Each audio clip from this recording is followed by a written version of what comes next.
নমস্কার, গল্প স্বল্প বাই মৌসুমী চ্যানেলে আপনাদের স্বাগতম। সামনেই সরস্বতী পুজো। চলুন জেনে নেওয়া যাক সরস্বতী পুজোর দিনক্ষণ, শুভ সময়, তাৎপর্য এবং পুজোর বিভিন্ন মন্ত্র।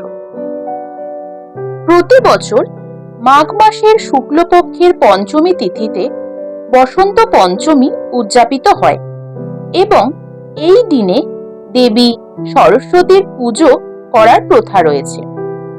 আসুন জেনে নেওয়া যাক 2025 সালে সরস্বতী পুজো কবে। এই দিনটির ধর্মীয় ও জ্যোতিষশাস্ত্রীয় তাৎপর্য এবং পুজোর শুভ সময়। হিন্দু ধর্মে বসন্ত পঞ্চমী একটি উৎসব যা জ্ঞান, শিল্প, সংস্কৃতি এবং প্রকৃতির সঙ্গমের প্রতীক। এটি একটি নতুন সূচনা এবং জ্ঞান অর্জনের দিন। বসন্ত পঞ্চমীর শুধু ধর্মীয় নয়, জ্যোতিষশাস্ত্রের দিক থেকেও তাৎপর্য রয়েছে। এই দিনটি জ্ঞানের দেবী মা সরস্বতীকে উৎসর্গ করা হয়। আসুন জেনে নেওয়া যাক 2025 সালের বসন্ত পঞ্চমী ও সরস্বতী পুজোর বিভিন্ন তথ্য। বসন্ত পঞ্চমীর দিন থেকে ঋতু পরিবর্তন হয় এবং ঋতুরাজ বসন্তের আগমন ঘটে। গাছদের পুরনো পাতা ঝরে, নতুন অঙ্কুর গজায়। কোকিলের তান আর মহুয়া ও অন্যান্য ফুলের সুবাসে গোটা পরিবেশ মুখরিত থাকে। তাই বসন্ত পঞ্চমীকে বলা হয়েছে প্রকৃতির উৎসব। এই দিন থেকে সূর্যের রশ্মি শক্তিশালী হতে শুরু করে, যাতে কনক ফসল অর্থাৎ গম সোনার মতন পাকে এবং গৃহ ধন শস্যে ভরে ওঠে। খেতে হলুদ সরিষার ফুলের সৌন্দর্য বসন্ত পঞ্চমীর হলুদ রঙের প্রতীকের সঙ্গে যুক্ত। বৈদিক জ্যোতিষশাস্ত্র অনুসারে বসন্ত পঞ্চমীকে অবুঝ মুহূর্ত হিসাবে বিবেচনা করা হয়, অর্থাৎ এটি বছরের সেই বিশেষ দিনগুলোর মধ্যে একটি যেদিন পঞ্চাঙ্গের দিক থেকে না তাকিয়ে যে কোনো শুভ কাজ করা যেতে পারে। এই দিনে গ্রহ নক্ষত্রের অবস্থান বিশেষভাবে অনুকূল থাকে। বসন্ত পঞ্চমীর দিন চাঁদও একটি শুভ অবস্থানে থাকে, যা মানসিক শান্তি এবং আধ্যাত্মিক উন্নতি নিয়ে আসে। এই দিনে হলুদ কাপড় বাধ্যতামূলকভাবে পরিধান করা হয়, যা বৃহস্পতি গ্রহের প্রতীক এবং যা জ্ঞান, শুভ ও সৌভাগ্য নিয়ে আসে। হিন্দু পঞ্জিকা অনুসারে প্রতি বছর মাঘ মাসের শুক্লপক্ষের পঞ্চমী তিথিতে বসন্ত পঞ্চমী পালিত হয়। 2025 সালের মাঘ পঞ্চমী তিথি 2রা ফেব্রুয়ারি সকাল 9:14 থেকে শুরু হবে, যা পরের দিন অর্থাৎ 3রা ফেব্রুয়ারি সকাল 6:52 পর্যন্ত চলবে। এবছর 2রা ফেব্রুয়ারি রবিবার সরস্বতী পুজো উদযাপিত হবে। এই দিনে জ্ঞানের দেবী মা সরস্বতীর পূজা করা হয়।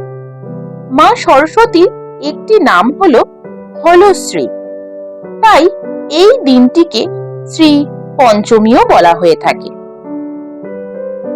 হিন্দু পঞ্জিকা মতে বসন্ত পঞ্চমীর দিন দেবী সরস্বতীর কাছে বুদ্ধি এবং জ্ঞান অর্জনের জন্য প্রার্থনা করা হয়। সঙ্গীত, শিল্প ও সাহিত্যের সঙ্গে যুক্ত ব্যক্তিরা এই দিনে বিশেষ পূজা করেন।